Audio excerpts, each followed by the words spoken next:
Gloire au Seigneur Jésus. Gloire à Dieu. Frères et sœurs, nous rendons gloire au Seigneur pour ce nouveau jour. Je bénis spécialement le Seigneur pour cette autre opportunité de partager la parole avec toi. Et avant toute chose, prions. Seigneur, nous te rendons grâce, nous te bénissons. Merci pour ce moment spécial, pour écouter ta parole, pour entendre de toi, Seigneur.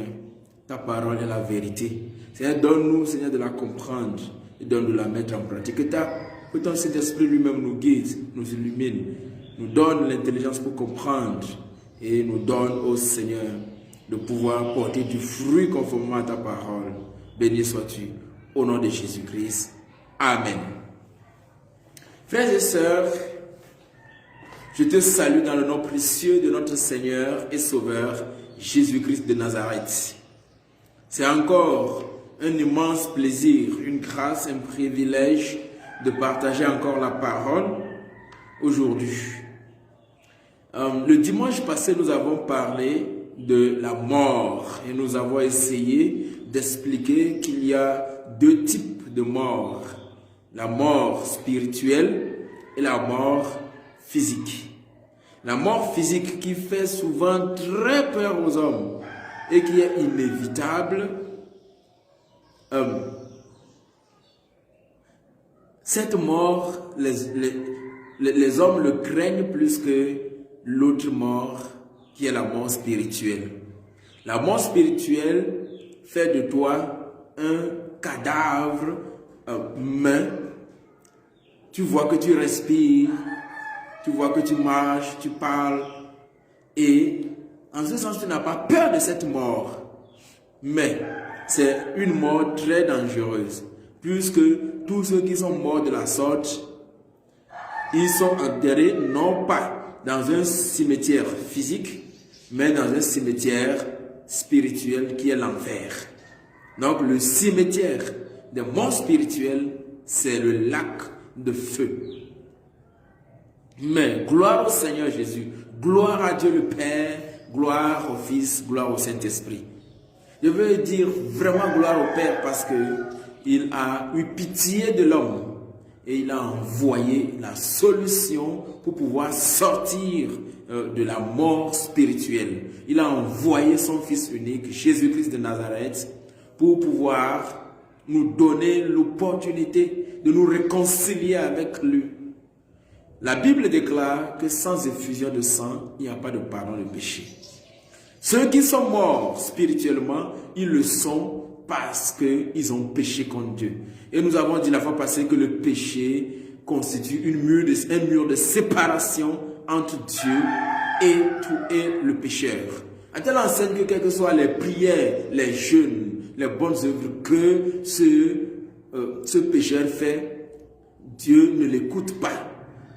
Parce que ça ricoche sur le mur qui est dressé entre lui et Dieu. La communion entre lui et Dieu n'existe pas. C'est comme quelqu'un qui est à 1000 km et tu te mets à crier ici pour qu'il t'entende. C'est impossible. Même si tu as la bonne volonté de pouvoir l'atteindre, c'est impossible. Il y a des lois naturelles qui vous limitent, à moins que tu ne fasses quelque chose. Et c'est quelque chose que tu peux faire pour atteindre Dieu. C'est de ça que nous allons parler aujourd'hui, mais très brièvement. C'est la repentance. Le message de la repentance, c'est le message qui a été prêché par les prophètes, prêché par Jésus-Christ lui-même et prêché par les disciples. La repentance. Ça fait vraiment, je ne sais pas comment dire ça, mais c'est un peu étonnant que dans beaucoup de ministères de nos jours, la repentance est presque absente. Elle n'est pas prêchée. Et dans certains cas, elle est prêchée, mais superficiellement.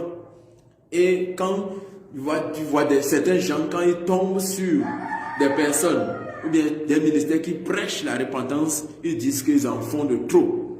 Alors que la repentance, c'est le message, c'est tout ce que Dieu cherche c'est-à-dire c'est le message, c'est le noyau de la Bible. C'est le noyau de la Bible. Pourquoi on dit que c'est le noyau de la Bible? Quelqu'un a dit que c'est la clé, c'est la porte d'entrée du salut. C'est ça la repentance. Donc c'est la fondation de la vie chrétienne. La repentance, c'est la fondation de la vie chrétienne. Donc, nous disons que c'est le noyau de la Bible, du message de la Bible, parce que tout ce qui a été dit dans la Bible, c'est première chose, Dieu a créé l'homme, Dieu lui a donné une loi, l'homme a désobéi et l'homme a été séparé de Dieu. Et il a vécu dans le péché. Dieu a eu pitié de l'homme, il a envoyé une solution, il a envoyé Jésus-Christ pour pouvoir permettre à l'homme de se réconcilier avec lui. C'est le message et Dieu réserve un endroit spécial, une joie inouïe à tous ceux qui vont accepter cette solution et qui seront réconciliés à lui. C'est tout le résumé de la Bible. Il n'y a pas autre chose. Maintenant, Dieu il a fait sa part. Il a envoyé Jésus. Jésus a servi de sacrifice et il est mort à la croix. Il a versé son sang.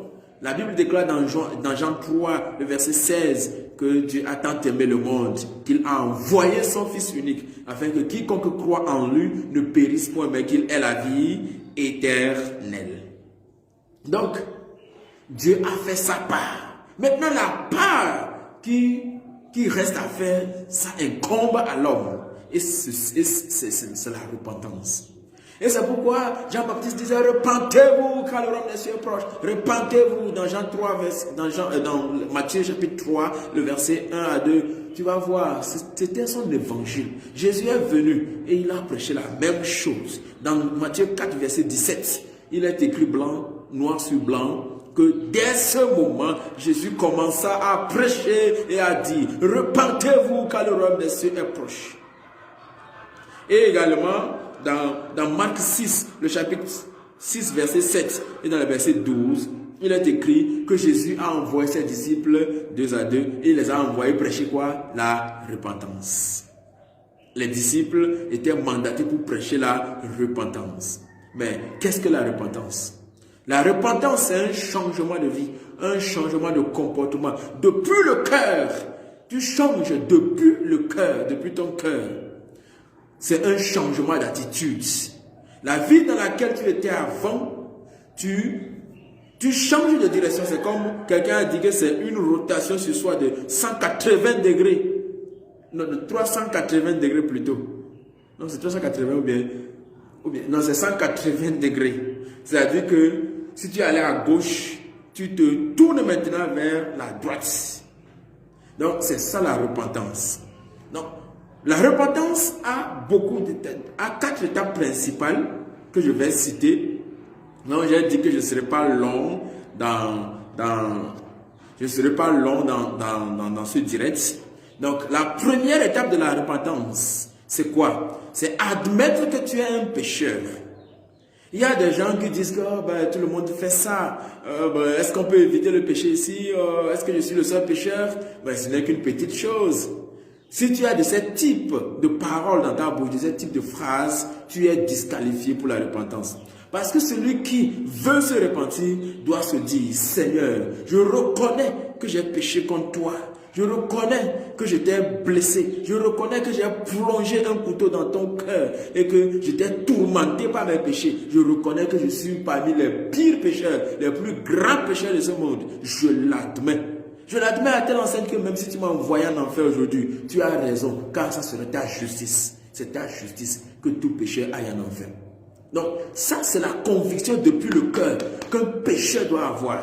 Un pécheur repentant, il doit avoir ça. C'est le but, c'est la fondation. Si ça manque, le reste sera faux. Si cela manque, le reste sera faux. Alléluia. Sois bénie, sœur Rosalie. Que le Seigneur te bénisse. Amen, amen. Donc, tu dois admettre que tu es un pécheur. Mais ce n'est pas fini. La deuxième étape, c'est confesser les péchés. Et c'est là-bas que beaucoup de gens ont raté. En tout cas, à voir mon expérience même, je sais que c'est là-bas, la confession du péché. Il y a beaucoup de gens, ils lèvent la main et disent, Seigneur, je reconnais que j'ai péché contre toi. pardonne-moi au nom de Jésus-Christ. Amen. Et puis c'est fini. Non, mon frère, tu vas quitter là-bas et tu vas aller encore commettre les mêmes péchés. La confession exige que tu prennes du temps, que tu donnes du temps à Dieu. Entre parenthèses, je vais vous donner le témoignage d'un jeune homme que nous avons rencontré dans un village pendant que nous étions allés prêcher là-bas. Il se préparait même pour recevoir le baptême dans un ministère. Mais comme vous le savez, dans beaucoup de ministères, je n'ai rien contre les ministères, mais je dis la parole de Dieu. Donc, dans beaucoup de ministères, quand les gens viennent dans le ministère comme ça, on les prend, on les met dans une classe et puis on dit qu'on les enseigne. On appelle ça classe de baptême. Et on enseigne pendant des mois. Après, on s'en va baptiser ces gens. Et ces gens ne savent pas ce qu'on appelle la repentance. Ils n'ont jamais confronté leur vie passée. Ils n'ont jamais confronté leur péché. Ils n'ont jamais confronté ça. Et ils sortent de là, ils pensent que ce qu'ils ont fait là, que c'est un diplôme. Alors qu'ils n'ont fait aucune expérience avec le Seigneur. Leur vie passée n'a pas été exposée à la lumière de Dieu. C'est grave. En tout cas, moi-même j'ai fait cette expérience. J'étais sorti de là. Je n'ai fait aucune expérience avec le Seigneur. Mais le jour où on m'a expliqué de fond en comble ce que c'est que la repentance, et on m'a parlé spécifiquement de la confession du péché, là, tout a changé. Donc ce jeune homme se préparait pour recevoir le baptême. On lui a prêché la repentance. Et le Seigneur a touché son cœur. Et il a dit, mes frères, je vais essayer. Il s'est enfermé dans la chambre. Il a pris un cahier, un bic. Il a dit, Seigneur, révèle-moi mes péchés. Je veux confesser mes péchés. Depuis le matin jusqu'au soir, il est resté dans la présence de Dieu. Et Dieu lui a révélé beaucoup de péchés. Nous étions allés là-bas le soir. Il nous a dit, mes frères, ce que vous avez dit là, c'est vrai. Je pensais que je n'étais qu'un petit pécheur. Je pensais que je n'ai pas péché beaucoup. Mais façon dont le Seigneur m'a révélé des péchés même que j'ai oublié. Le Seigneur m'a révélé tout. Ah, votre message est vrai. Maintenant, je reconnais que je suis un grand pécheur. Voyez comment la repentance de cet homme sera profonde par rapport à celui qui a pris 2 minutes pour dire des choses, je ne sais pas. Donc, la confession du péché dans la repentance est très importante. La confession du péché.